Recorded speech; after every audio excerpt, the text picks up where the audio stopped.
സംഗീത ഏതാണ്ട് 1:39 പറന്നു വരുന്നൊരു വിമാനം, ആ വിമാനം 1:44 പൂർണ്ണമായും തകർന്നു വീഴുകയാണ്. നമ്മൾ ദൃശ്യങ്ങൾ കണ്ടതാണ്. ആകാശ ദൃശ്യങ്ങൾ ഒരുപക്ഷെ ഇന്ത്യയിലുണ്ടായിട്ടുള്ള വലിയ വിമാന അപകടങ്ങളുടെ കണക്കിലേക്കാണ് ഇത് മാറുന്നത്. 1:39 വിമാനം പുറപ്പെടുന്നു. റൺവേ 23-ലാണ് വിമാനം പുറപ്പെടുന്നത്. അഹമ്മദാബാദിലെ സർദാർ വല്ലഭായ് പട്ടേൽ അന്താരാഷ്ട്ര വിമാനത്താവളത്തിൽ നിന്നും അവിടുത്തെ 23-ാം നമ്പർ റൺവേയിൽ നിന്നും പുറപ്പെടുന്നു. പുറപ്പെട്ട ശേഷം വിമാനം പറന്നുയർന്ന ശേഷം വിമാനത്തിൻ്റെ നിയന്ത്രണം, അതായത് എയർ ട്രാഫിക് കൺട്രോൾ റൂമുമായിട്ടുള്ള വിമാനത്തിൻ്റെ നിയന്ത്രണം, പൈലറ്റിനുള്ള ബന്ധം അവിടെ നഷ്ടമാകുന്നു. ആ പൈലറ്റിൻ്റെ ബന്ധം നഷ്ടമാകുന്നതോടുകൂടിയാണ് നമ്മൾ പോലെ വിമാനം താഴേക്ക് വരികയും ആ താഴേക്ക് വന്ന ശേഷം ഒരു തീഗോളമായി കത്തിയമർന്ന് കെട്ടിടങ്ങൾക്ക് മുകളിലേക്ക്, അതായത് അഹമ്മദാബാദിന് സമീപത്തെ ജനവാസ കേന്ദ്രത്തിലേക്ക് കെട്ടിടങ്ങൾക്ക് മുകളിലേക്ക് തകർന്നു വീഴുകയും പറന്നു പൊങ്ങിയ വിമാനം പെട്ടെന്ന് തീഗോളമായി തകർന്ന് കെട്ടിടങ്ങൾക്ക് മുകളിലേക്ക് വീഴുകയും അപകടം ഉണ്ടാവുകയും ചെയ്യുന്നത്. വിമാനത്താവളത്തോട് ചേർന്നായതുകൊണ്ട് തന്നെ അപകടത്തിൻ്റെ വ്യാപ്തി വളരെ വലുതായിരുന്നു. ആ തീഗോളമായി കത്തിയമർന്ന വിമാനത്തിൻ്റെ പുക അന്തരീക്ഷത്തിലേക്ക് ആകാശത്തോളം ഉയർന്ന ദൃശ്യങ്ങളാണ് ആദ്യഘട്ടത്തിൽ പുറത്തു വന്നത്. അപകട വിവരം അറിഞ്ഞ ഉടൻ തന്നെ 12 ഫയർ എഞ്ചിനുകൾ അവിടേക്ക് പുറപ്പെടുന്നു. പിന്നീടാണ് ആളുകളുടെ വിവരങ്ങളിലേക്ക് എത്തുന്നത്. വിമാനത്തിൽ എത്ര ആളുകൾ ഉണ്ടായിരുന്നു എന്ന വിവരം ആദ്യം അന്വേഷിക്കുന്നത് പ്രധാനമന്ത്രിയുടെ ഓഫീസാണ്. അതിന് കാരണവും വിമാനത്തിൽ മുൻ ഗുജറാത്ത് മുഖ്യമന്ത്രി ഉണ്ടായിരുന്നു എന്ന സൂചന കൊണ്ടാണ് പ്രധാനമന്ത്രിയുടെ ഓഫീസ് ആദ്യഘട്ടത്തിൽ തന്നെ യാത്രക്കാരുടെ ലിസ്റ്റ് അന്വേഷിക്കുന്നത്. അതിൽ വിജയ് രൂപാണി അപകടത്തിൽപ്പെട്ടിട്ടുണ്ട്, അല്ലെങ്കിൽ ആ വിമാനത്തിൽ ഉണ്ടായിരുന്നു എന്ന കാര്യം സ്ഥിരീകരിക്കുന്നു. ഇപ്പോൾ ഏറ്റവും ഒടുവിൽ പുറത്തു വരുന്ന വിവരങ്ങൾ പ്രകാരം 242 യാത്രക്കാരുണ്ടായിരുന്നു. അതിൽ 60-ലധികം വിദേശികൾ, അതിൽ 53 പേർ ബ്രിട്ടീഷ് പൗരന്മാരാണ്, 7 പോർച്ചുഗീസ് പൗരന്മാരാണ്, 7 പേർ പോർച്ചുഗീസ് പൗരന്മാരാണ്, ഒരാൾ കനേഡിയൻ പൗരനാണ്, 169 പേർ ഇന്ത്യൻ പൗരന്മാരാണ്. അങ്ങനെ അത് മാത്രവുമല്ല 11 പേർ കുട്ടികളാണ്, 2 പേർ പിഞ്ചു കുട്ടികളാണ് അപകടത്തിൽപ്പെട്ടവരിൽ. ഇങ്ങനെ അപകടത്തിൻ്റെ വ്യാപ്തി വളരെ വലുതാകുന്നു. പൂർണ്ണമായും വിമാനം തകർന്നു വീണ് ജനവാസ കേന്ദ്രത്തിലേക്ക് തകർന്നു വീണ ശേഷം കത്തി അമരുകയാണ് വിമാനം പൂർണ്ണമായും. ഇപ്പോൾ വിമാനത്തിൻ്റെ ശേഷിപ്പുകൾ മാത്രമാണ്, അല്ലെങ്കിൽ അവശിഷ്ടങ്ങൾ മാത്രമാണ് ആ പ്രദേശത്ത് നമുക്ക് കാണാനാകുന്നത്.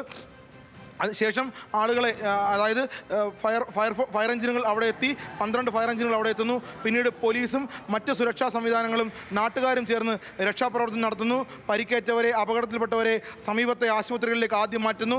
അഹമ്മദാബാദിലെ സിവിൽ ആശുപത്രിയിലേക്കാണ് ആദ്യം പരിക്കേറ്റവരെ മാറ്റുന്നത്. അതിനുശേഷം എല്ലാ ആശുപത്രികൾക്കും അടിയന്തര സാഹചര്യം നേരിടാൻ സജ്ജമായിരിക്കാൻ നിർദ്ദേശം നൽകുന്നു. പരിക്കേറ്റവരെ മറ്റ് ആശുപത്രികളിലേക്ക് മാറ്റുന്നു. അതിനുശേഷമാണ് ഇപ്പോൾ ഏറ്റവും ഒടുവിൽ പുറത്തു വരുന്ന വിവരങ്ങൾ 30 പേർ അപകടത്തിൽ മരിച്ചിരിക്കുന്നു. 30 പേർ അപകടത്തിൽ മരിച്ചിരിക്കുന്നു എന്ന വിവരമാണ് ഏറ്റവും ഒടുവിൽ പുറത്തു വരുന്നത്. അതിൽ അപകടത്തിൽപ്പെട്ടവരിൽ 11 പേർ കുട്ടികളാണ്, 2 പേർ നവജാത ശിശുക്കളാണ്, പിഞ്ചു കുട്ടികളാണ്. 169 പേർ ഇന്ത്യൻ പൗരന്മാരാണ്, 53 ബ്രിട്ടീഷ് പൗരന്മാരും 7 പോർച്ചുഗീസ് പൗരന്മാരും 1 കനേഡിയൻ പൗരനുമാണ് അപകടത്തിൽപ്പെട്ടുള്ളത്. ആ അപകടത്തിൽപ്പെട്ട ശേഷം, വിമാനം തകർന്നു വീണ ശേഷം ആദ്യം ഫയർ എഞ്ചിനുകൾ, പിന്നീട് ആംബുലൻസുകൾ, പിന്നീട് വിമാനത്താവളത്തിൽ നിന്നുള്ള ഫയർ എഞ്ചിനുകൾ കൂടി എത്തിയാണ് തീ അണയ്ക്കാനുള്ള ശ്രമം തുടങ്ങിയത്. 1 മണിക്കൂറിന് ശേഷമാണ് തീ ഭാഗികമായെങ്കിലും അണയ്ക്കാൻ കഴിയുന്നത്. അതിനുശേഷം പുകച്ചുരുളുകൾക്കിടയിൽ നിന്നും അവശിഷ്ടങ്ങൾക്കിടയിൽ നിന്നും ആളുകളെ രക്ഷപ്പെടുത്തി ആശുപത്രികളിലേക്ക് മാറ്റുന്നു.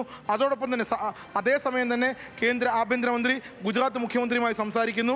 അപകടത്തിൻ്റെ വ്യാപ്തിയെക്കുറിച്ച് അന്വേഷിക്കുന്നു, രക്ഷാപ്രവർത്തനത്തിന് നിർദ്ദേശം നൽകുന്നു. ഒപ്പം തന്നെ കേന്ദ്ര വ്യോമയാന മന്ത്രി രാം നായിഡു കേന്ദ്ര ആഭ്യന്തരമന്ത്രിയുമായും പ്രധാനമന്ത്രിയുമായും സംസാരിക്കുന്നു. അവിടേക്ക് പുറപ്പെടും എന്ന കാര്യം അദ്ദേഹം കൂടി അറിയിക്കുന്നു. അന്വേഷണം പ്രഖ്യാപിക്കുന്നു. കേന്ദ്ര വ്യോമയാന മന്ത്രാലയം അന്വേഷണം പ്രഖ്യാപിക്കുന്നു.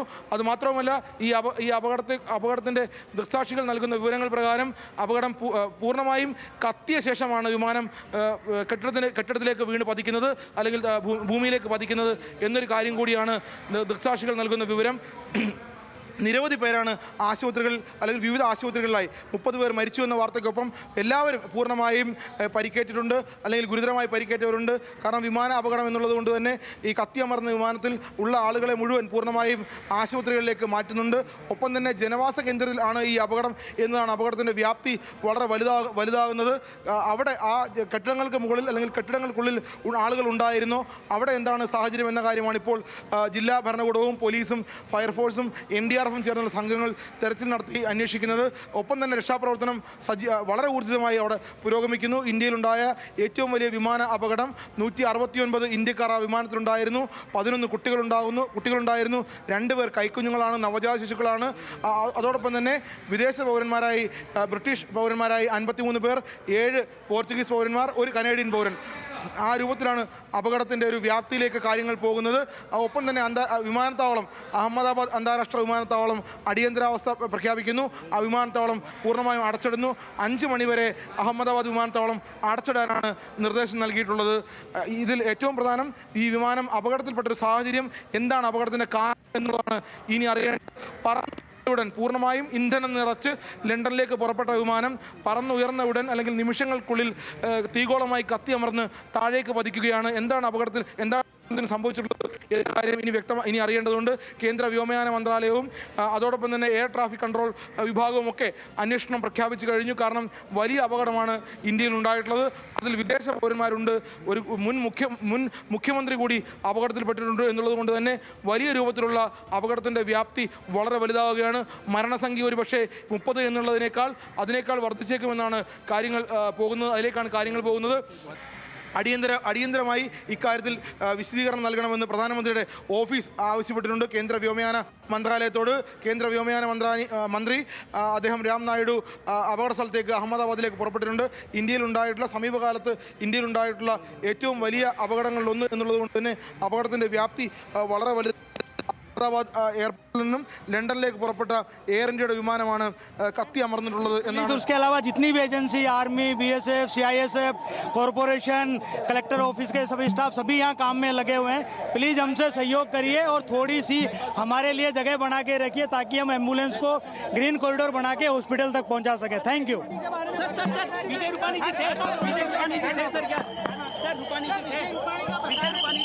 अभी आइडेंटिफाई नहीं हुआ, जब होगा तब बताया जाएगा.